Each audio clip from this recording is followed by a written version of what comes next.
What's going on, everybody? Thank y'all so much for joining us here at Chaz Media for another episode of the Tyler Lennon Show. On behalf of everybody at Front Porch News and Chaz Media, I'm Tyler Lennon. We have a very special episode for y'all today with some very special guests. But before we get into that, I want to say a quick shout out to our sponsors for making all this happen. We have Avco Roofing in Sulphur Springs, The Beauty Parlor in Sulphur Springs, and Realtor Lindsay Lee. Again, thank y'all so much for making this happen. Like I said, we have an awesome episode with some awesome guests. We've got the homies 91 and Sway in the building. What's going on, guys? How's it going, good, bro? What's good? For anyone that doesn't know, if y'all don't mind very quickly introducing yourselves. 91 Thompson, basically from East Texas. Yeah, me and this is my boy Sway, producer, best producer in the world. Swayzee Beats not the best producer in the world, but working on it. Okay, whatever you want to talk about, yes, he is. Yeah. I don't even care. That's cat. So for anyone that doesn't know, like you said, Sway's a producer. You are a rapper. Yeah. I want to talk about with y'all a lot your new project, Famous in the Middle of Nowhere. Mm-hmm. We're going to be talking about that a lot. But before we get started, just how did y'all get started? I know kind of each of you have your own separate careers, but at the same time, you know, kind of got together. So how did all this happen? Like for the beginning, like when I started music or whatever. I've been doing music for like maybe 15 years now. From the first time I recorded. But I just stayed from East Texas, just stayed grinding pretty much the whole time by myself, solo. Started making beats initially. Like I made all my own beats. Really? Until I found a website that had a whole bunch of beats. Cause I like writing more than anything. So I found a website full of beats. All right, cool. I'm just gonna go to work on right. a million songs. Now I can just focus on the part I want to be doing focused that on. exactly. Right. So I started doing that. I got one of my best friends, he moved from my hometown to Shreveport, Louisiana. And he was cool with this one guy, and his brother happened to be going to school for music, and he moved me to Shreveport. Oh, nice. So, and he bought all my equipment that I use to this day, Tyler Davis, shout out to him. And I started doing that, you know, making moves here and there, and I ended up moving to Dallas right after that. But this whole time I just been, you know, staying, you know, committed to the grind. It's gonna take a while. If you don't convince yourself it's gonna take a while, that's just what it's gonna be. Right. So it's not happening overnight. Yeah, right. at all. So I started doing that, you know, and then in about 2015, I got found by some producers in LA, started working with them, and nice. then and that's how I pretty much got linked in with him through one of my managers that I was working with in Louisiana. Because it was Calvin. Shout out Calvin. Yeah, shout out Calvin. Cray. Bringing everybody together. But that's pretty much, you know, how I got started, just working. Sway, what about you? So, like, I have a long history as far as like family-wise in music. My grandfather sang. My uncle played the guitar just like religiously. My mother was top in Louisiana school-wise. She was like #1 in state for singing in Louisiana, and then my dad actually used to produce for like Juvenile and UGK. No way. Yeah. This is a conversation I'd like to continue with you later.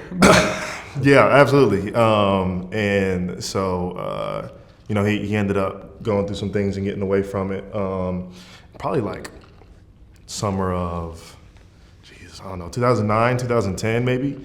I was bored. I wasn't even in the state. I didn't even get to stay home for summers, and I was like, dang, I can't go back to Dad's house to finish the beat on his equipment.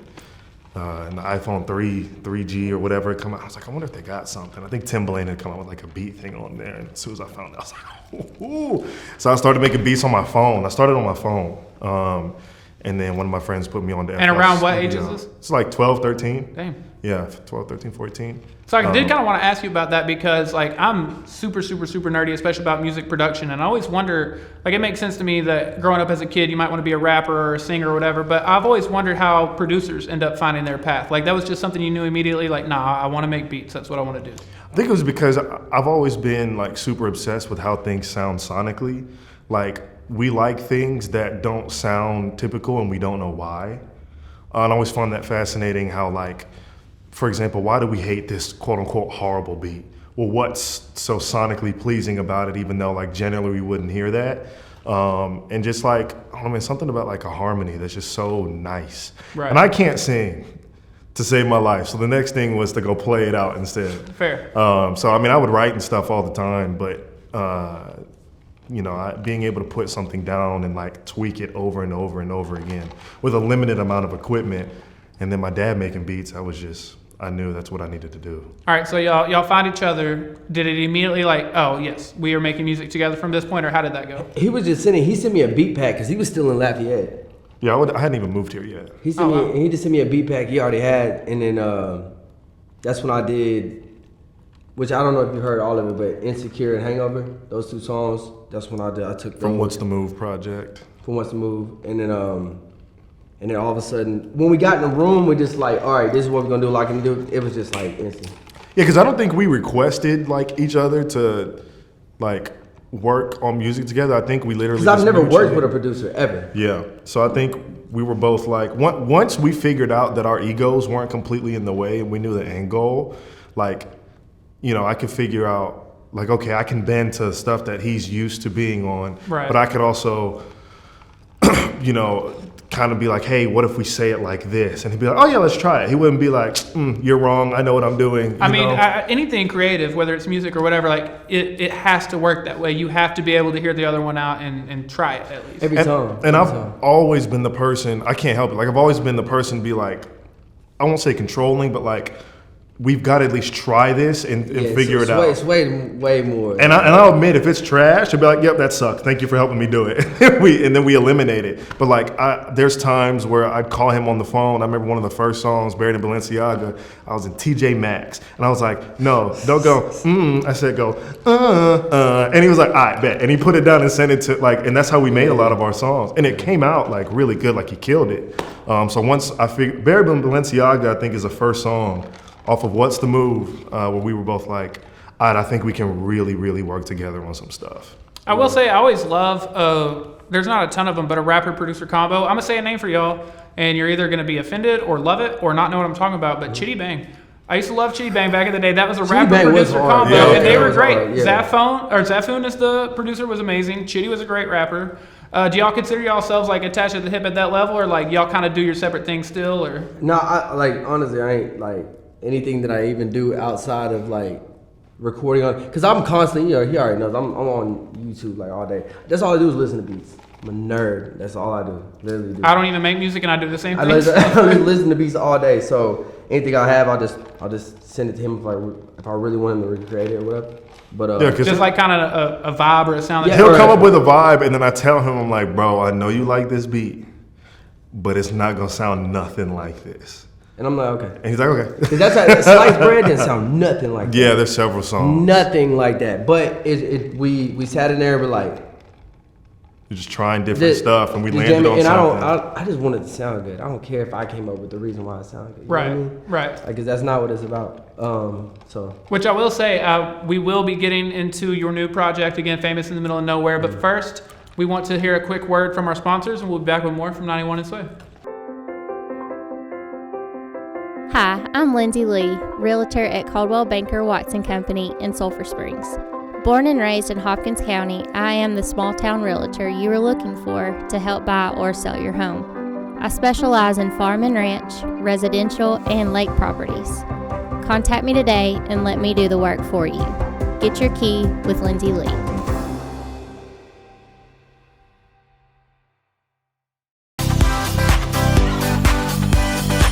Hi, I'm Audra Clark, owner and stylist of The Beauty Parlor.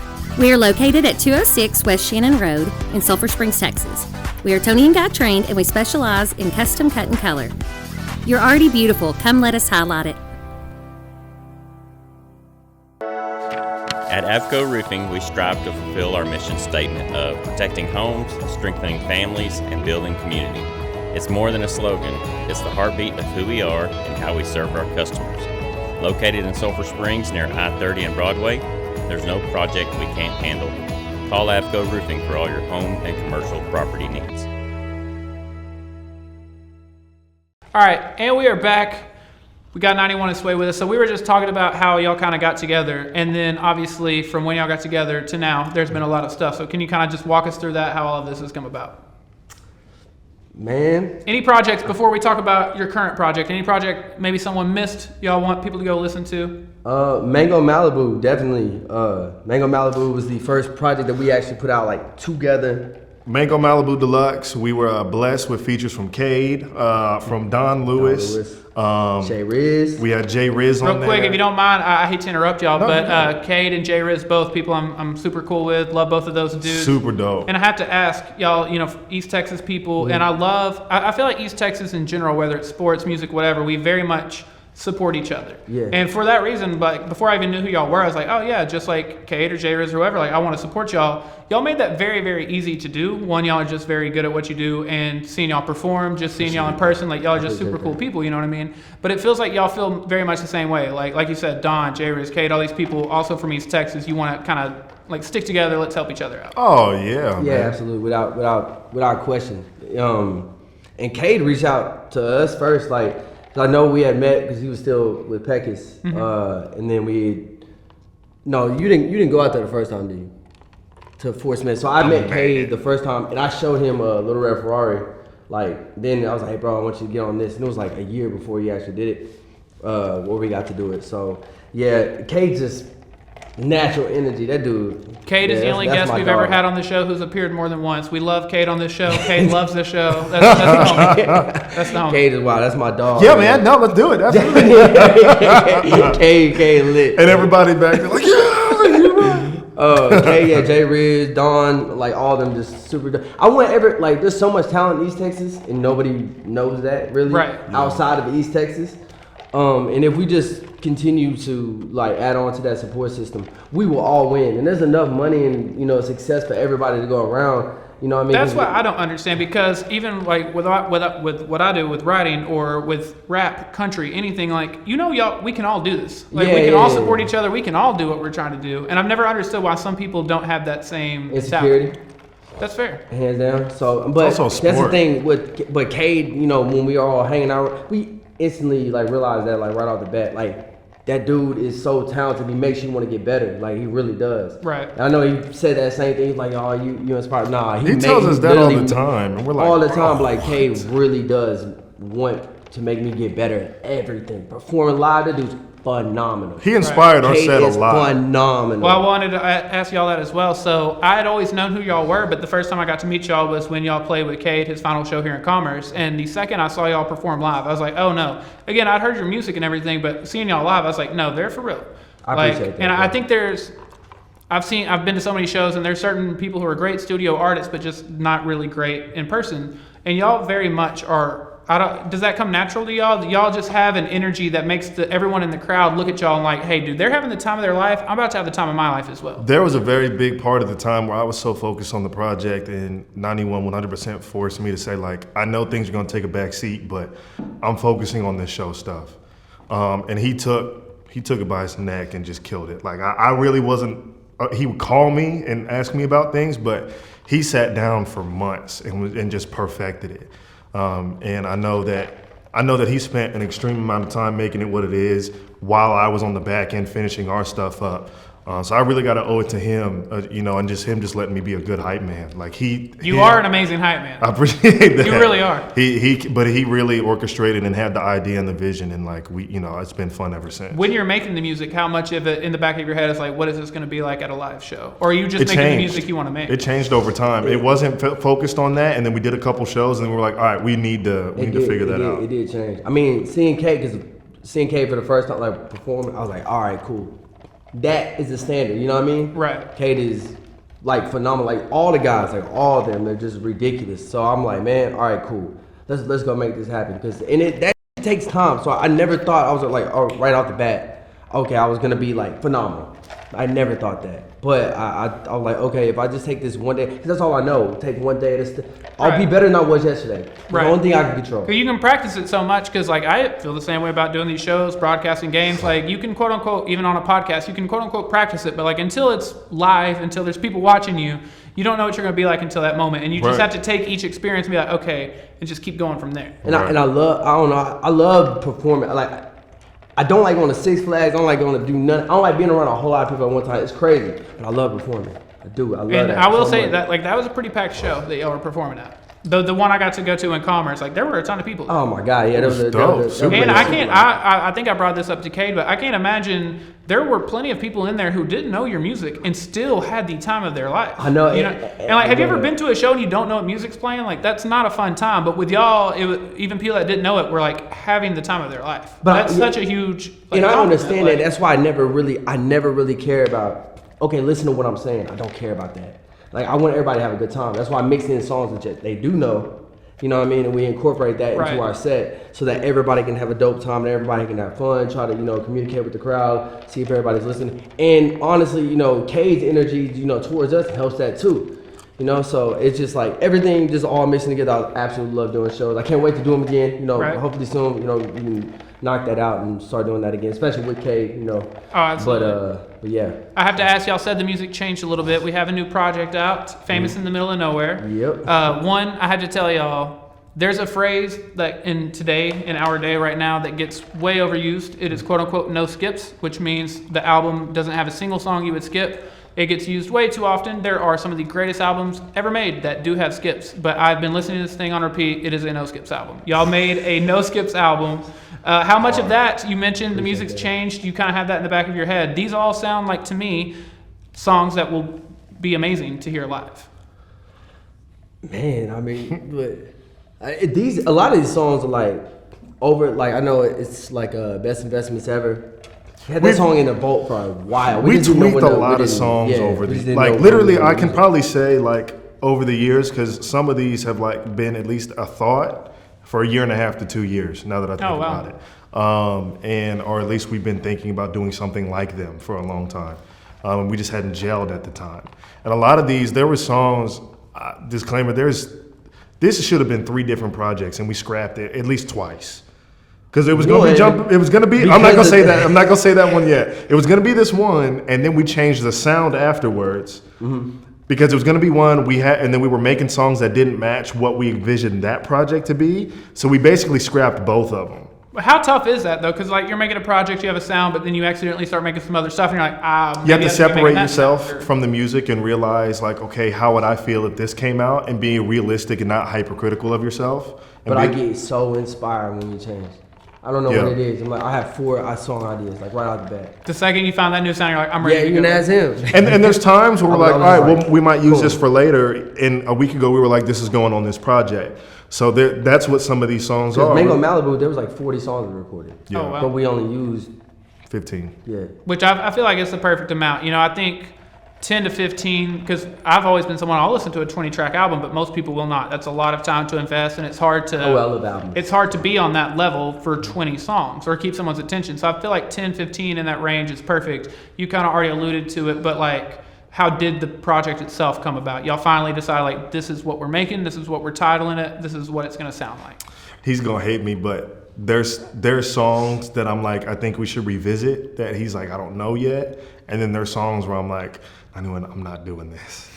And I'll be like, we're just gonna do this later. And he'll be like, bro, but I feel like that's the one. That's where the teamwork comes. But no, because I gotta give him respect. He'll take what I say and be like, all right, let me at least consider why he's saying that, and we'll both sit on it. We'll literally be like, hey, let's visit it back in 2 or 3 days. Let's see how we're feeling. And then it's not like a you were right or I was right thing. Like, it's understood. Like, okay, it's understood. Let's move in this direction then. Right. And so we put our pride to the side and have fun. That's how these come together. We have fun. 100% understood. And there's songs on there that I'm like, okay, cool. We're not going to be able to use that right now. Because I know how songs go. Because we create so much that a lot of songs that we think were like fire, like way long ago, we don't even use them no more. Right. So, but Best Investments Ever was the one that actually like made the list, and I'm glad it did. Yeah, and we get so bored with one sound. I cannot just stick with one sound. That's another thing I wanted to ask you about. Again, your album dropped today. People are getting to listen to it for the first time. Are there I feel like it's kind of the perfect blend of sounds, because you have tracks like Twitter Fingers, The Joint with Cade, Don't Date a Rapper, Never Date a Rapper. You have songs that have that kind of vibe, but then you have other sounds that it very much, like, I don't think you could get bored by it. Like, it mixes it up enough, I feel like, that You're never going to get bored. You're never going to feel like, oh, every track sounds the same. That's how we listen to music. Like me and him will skip through. I mean, we went through several different people. We were all over the spectrum on the way here. That's how we listen to music. So we want to take things in. We want to be true to ourselves, and that's how we listen to music. But we still, we want to make sure that other people enjoy it too. And I didn't grow. Yeah, and I just didn't grow up. My favorite album as a kid was Nevermind, because of my sister. They just listen to it all the time. So I don't ever like stick to, okay, it's just got to be rap, or it's just got to be this, or it's got to be R&B. Because my dad listened to R&B, my mom listened to rap, and my sister listened to rock. And I was around like each of them in different settings all the time. So I found something that I loved all the time. So I didn't get and I don't care when anybody. I mean, 90s NSYNC was killing it. So I mean, you sit over there and listen to like constantly on the radio, so many and all different that, things, like all the time. So it's just like I don't know how to stick to one sound and just be like, this is what I'm gonna be, because I don't really know what I'm gonna I think it's so impressive though to take that idea and to make a cohesive project out of it though, because there's a fine line between mixing up your sound and it being all over the place, and I feel like y'all did a very good job of finding that line, because it doesn't feel like it's all over the place. It feels like it's this perfect mix of, we're gonna kind of keep you on your toes, you're gonna get something brand new, and you're just gonna enjoy it. But think about this: how many times in a day are you gonna switch up your genre? It might be 3 or 4 different times in a day if you're listening to music throughout the day. So you gotta think like shuffle. There's times where I would listen to. This is when I was growing up. I go to Lil Jon, to Usher, to Three Doors Down, to Creed, to Toby Keith, to Rascal Flatts. You know what I mean? Right. So I would listen to all that in a single day, and like, what are vibes as a kid, right? Like, we don't know what vibes are, but we know we're like, oh, I like this Rascal Flatts song, or stuff like that. So like, it's natural for us to go through different things through the day. So like, for us to be able to say, it's really dope for someone to be able to be like, all right, I'm gonna go back to the same project for a different mood today. Exactly. Instead of, there's so many great albums, but like it has a very specific sound. Well, if you're not in the mood for that sound, you're just not going to that album that day. But y'all have so many different like variety that I can still go to this album. Do each of you have? I know this is a very tough question for people who make music, and obviously y'all make different. You're a producer, you're a rapper. Y'all might have different opinions, but like, what are each of your favorite or a couple favorite tracks on the album so far? Again, I know that's super tough as the people who made it, but. Do you have any that like... I'm not going to give the generic answer of everyone's my favorite track, because... No, I need you to give me one or two. I'm going to give you a real one. You want to go first? So, let me see.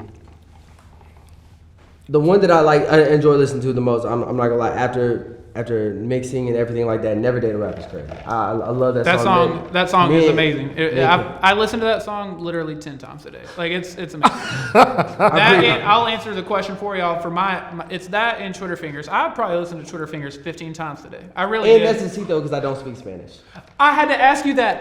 I literally... that's literally... I wrote Necesito. There go all the Spanish women we were in a pool. Just letting you know. They're all gone. There goes our trip to Miami. That's done, over with. And they're going to play me over that. I pulled it off and did a pretty good job. I listened to the song and I was like... I'm playing, I speak Spanish. I was like, he's fluent in Spanish. Who knew? No, but for real. Google.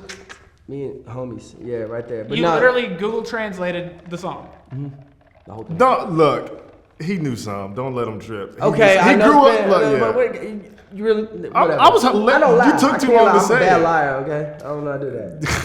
But look, Necesito, Never Date a Rapper, 2 favorites. Will you be able to perform Necesito on stage? I'll be able to perform Necesito on stage. Okay. I really don't know nothing. Yeah. I'm a professional. Have no idea. You're just gonna be the hype man on that song. And I'll say every word. Guess what? Everything. I'm in there with the little bees and that thing. You know what I'm talking about? Morocco. Is that what that's word called? Morocco. Yeah, the beats. Yeah. Hold you a little. Yeah, you just really showed Morocco. them you really do not. Iced out Morocco. Yeah, you alright. Man, I'm half Mexican. Don't play with me. So my 2 songs, probably I would say. So I keep going back to Twitter Fingers because I knew how different it was when we started and what it came out to be.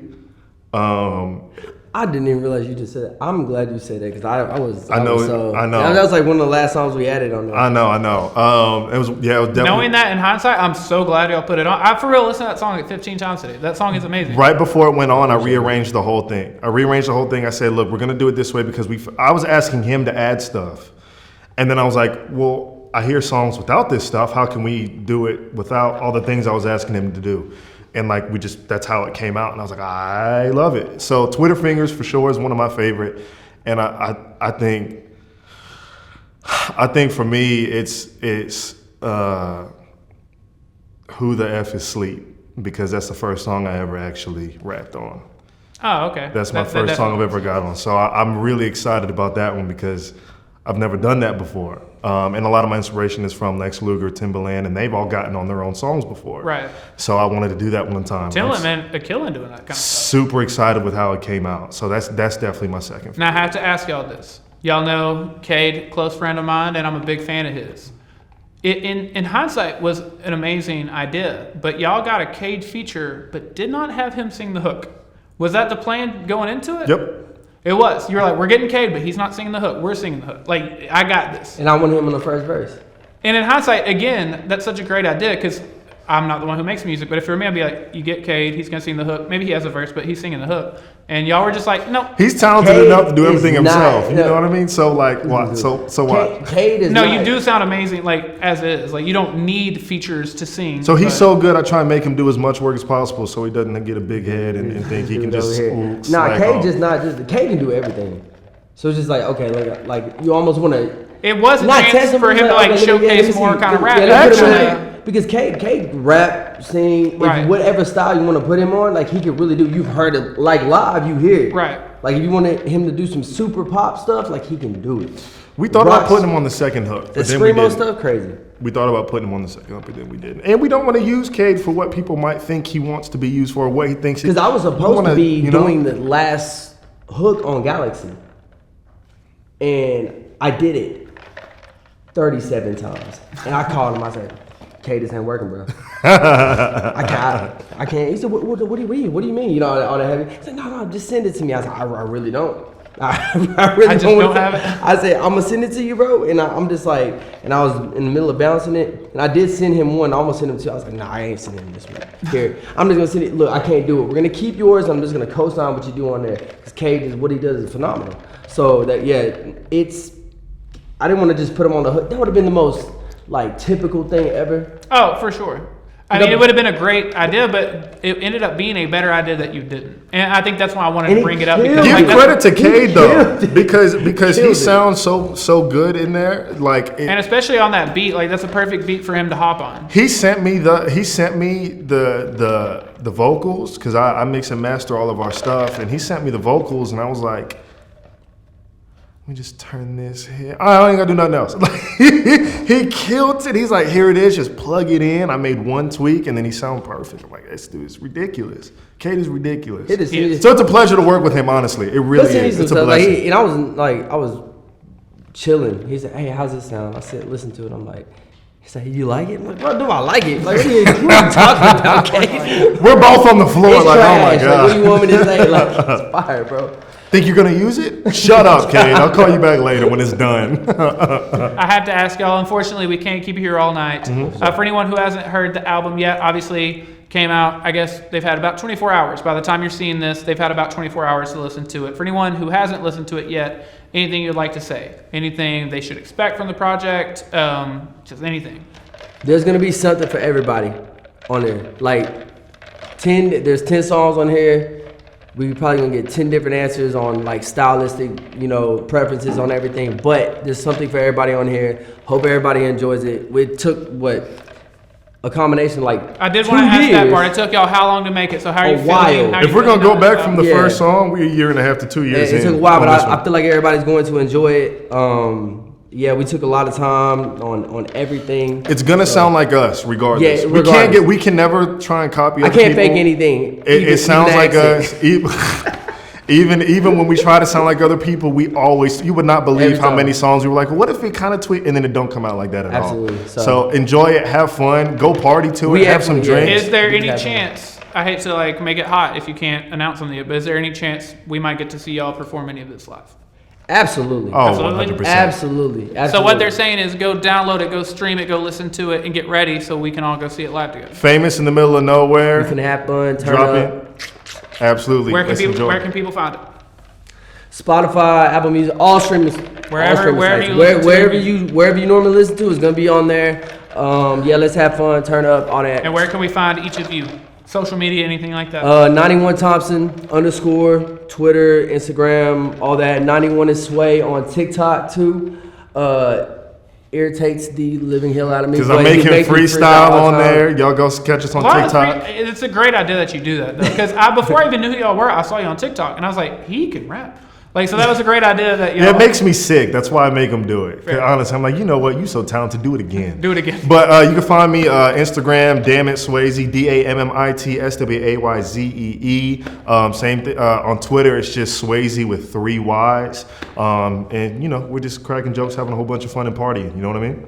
No, dude, thank y'all so much for coming in here for real. This was super dope to be over here. You know the vibes. As much as I can work with y'all, I would love to be able to do it. For real, I just told y'all this a second ago, but Famous in the Middle of Nowhere, y'all go listen to it. This is an amazing project. They worked very hard on it. They're very talented, and they're just generally awesome people. So y'all go check it out for real. Appreciate it, seriously. Yes, sir. Absolutely. Y'all, thank y'all so much for joining us here for another episode of the Tyler Lennon Show. We have great content coming out for the rest of the month, so y'all stay tuned, and we will see y'all then. Let's go.